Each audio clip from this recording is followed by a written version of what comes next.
Generation 9 has probably been one of the hardest generations for many of the common competitive threats you would find throughout the years. Some of it's due to the immense increase in power creep in the last two generations, or perhaps a couple of other reasons. For example, let us look at Tyranitar. Just last generation, this Pokemon was a beast with its defensive capabilities, offensive pressure in sand teams, and in addition with moves like Pursuit and Toxic, etc. It was just amazing all around. But in this generation, it is regarded as one of the worst Pokemon you can use in OU, as it finds itself dropping down to the RU tier. One of the big reasons for the change was its move pool getting significantly nerfed, and we're talking about Pursuit and Toxic.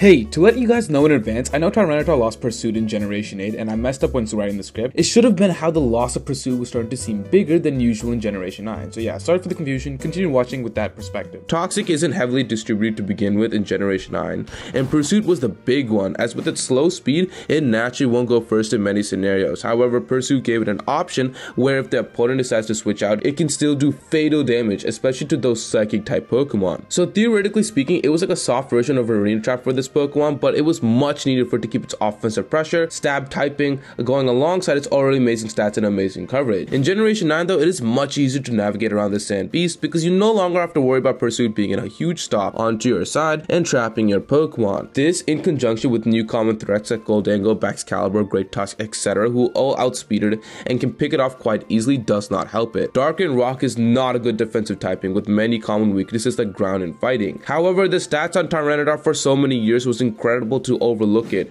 which is why even though its typing sucks, it provided so much value. But with the power increasing every generation, its stats will only take it so far before the new common threats keep catching up to it. Thus, because of this, you would find yourself more terror reliant on Tyranitar in this generation if you want this thing to around till endgame because of how criminally weak it was to a lot of the metagame. It also doesn't help how sand is probably the worst weather with no real sandy boosters to take advantage of it.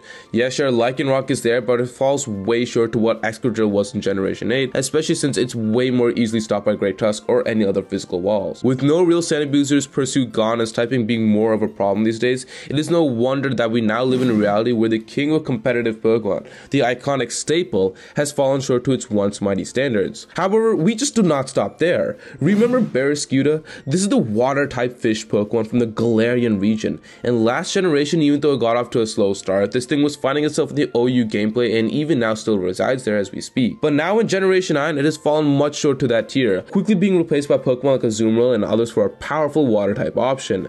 This Pokemon for rain Pokemon looks incredible on paper and has the stats to back it up. However, there's two resigning factors on why this Pokemon has not been great. 1. Rain isn't as dominant as a weather option like back in Sword and Shield. Previously, in Generation 8, this was primarily known as a hyper-offensive rain team option. In Generation 9 though, we were introduced to Paradox Pokemon, and more specifically the Scarlet Paradox Pokemon that take advantage of the sun weather to activate their photosynthesis ability, which help boost their base stats. And obviously speaking, most of the Paradox Pokemon like Great Tusk and at the time Fluttermane, etc. all benefited much more and provided way more value to the team than something like Barraskewda. Now in a post-home sun isn't as dominant, but still relatively speaking, there is now Chill Reception Glowking running around, which can easily change the weather at will, so rain is still having a more difficult time. The second reason is Generation 9 introduced a new powerful water type move to spam in Wave Crash, which is significantly better than Liquidation and worked perfectly with Barraskewda. The problem?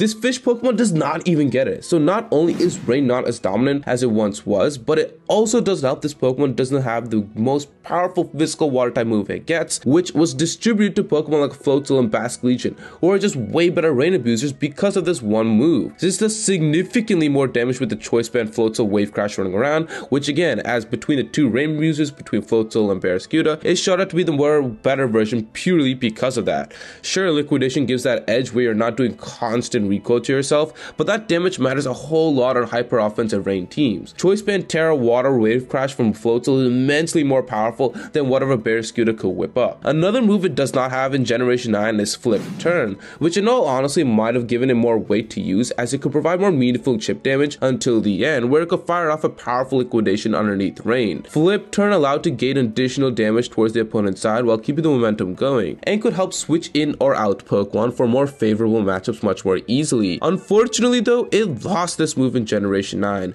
as it's exclusive to the two new Pokemon in Palafin and Iron Bundle, who find themselves in the Ubers tier, which again is just another bad break for this fish. fish.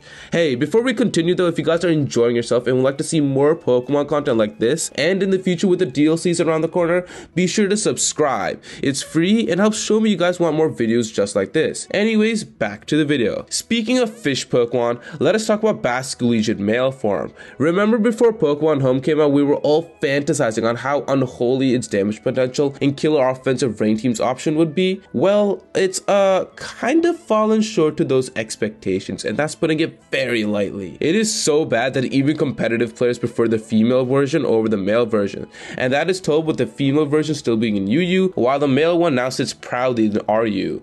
So what happened to this Pokemon exactly? Well, a couple of things. I've already talked about how rain isn't as dominant with chilly reception, sun, and other things going around, so I won't touch on that basis, as you guys already know what's going on. However, what I will touch on is simply its move pool. It has good water coverage and wave crash and all that, but with the ban of Last Respects, it no longer has a suitable ghost type physical coverage to rely upon unless you give it Terra Ghost, Terra Blast, which can be very predictable very quickly. Wave crash can do a ton of damage, sure, but that leads to a couple of quick issues. One, back in OU, it was very easy to stop with Water Absorb Clodsire, Water Absorb Volcanion, or just Dondozo. It was super predictable. It literally had only one good stab typing, which I meant is an easy stop.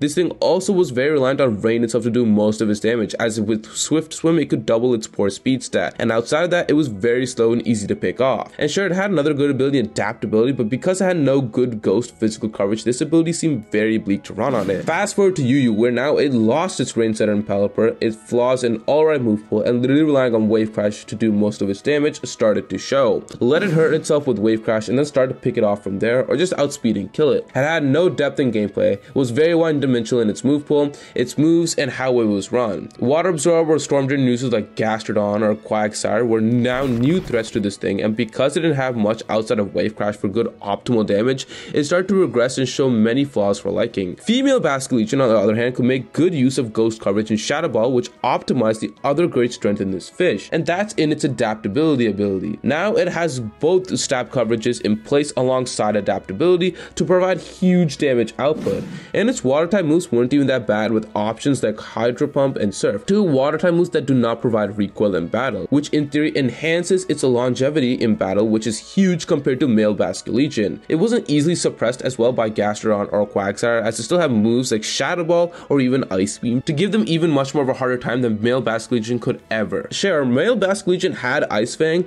but then you're also playing mind games of whether or not those Pokemon are coming in, which could be used for the opponent's advantage, as you do not have ghost coverage to reliably click on and safely like female Basculegion. In UU, Basculegion male as a physical water type attacker also had stiff competition with the likes of Gyarados, Quaquaval, etc., not to mention the myriad of problems I mentioned before, and it's with no surprise we find this thing struggling to make a name for itself. Now, the last Pokemon we have to mention has got to be Rillaboom. Of course, the main issue for this decline of this Pokemon went from a dominant OU Sword and Shield staple to a low usage UU Pokemon is obviously the loss of Grassy Glide. Grassy Glide, for those of you guys who do not know, is a base 70 physical grass type move that holds a priority underneath Grassy Surge. With Rillaboom though, its hidden ability was Grassy Surge, a convenient turn of events when this move was released during the Isle of Armor DLC, and all honestly brought into major contention the OU tier. It already had pretty good stats all around, and now with the priority move coupled with its solid move pool, and now was starting to make a huge noise in the competitive scene. Fast forward though to Generation 9, and the entirety of how it was played was flipped on its head.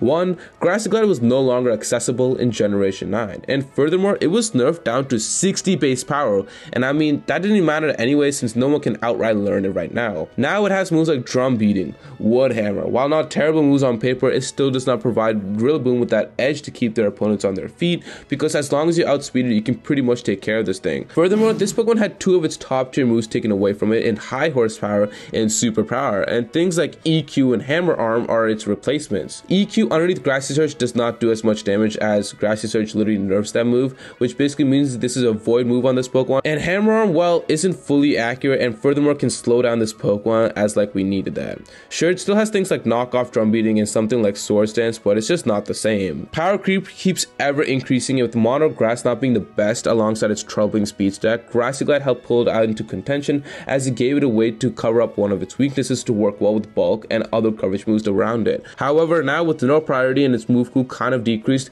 it is much easier to play around it. In OU, you have things like Zapdos, Moltres, Zamazenta, etc. all to provide a grounding to this Pokemon, and now that that does not have good reliance on its choice band variations with the loss of Grassy Glide. Rillaboom now has been forced to be a more passive support set with things like Knockoff, Drum Beating, Leech Seed, Taunt, and while it has the stats to do it, it still finds itself doing okay in UU now due to its still monograss typing, which proves to be its one hindrance.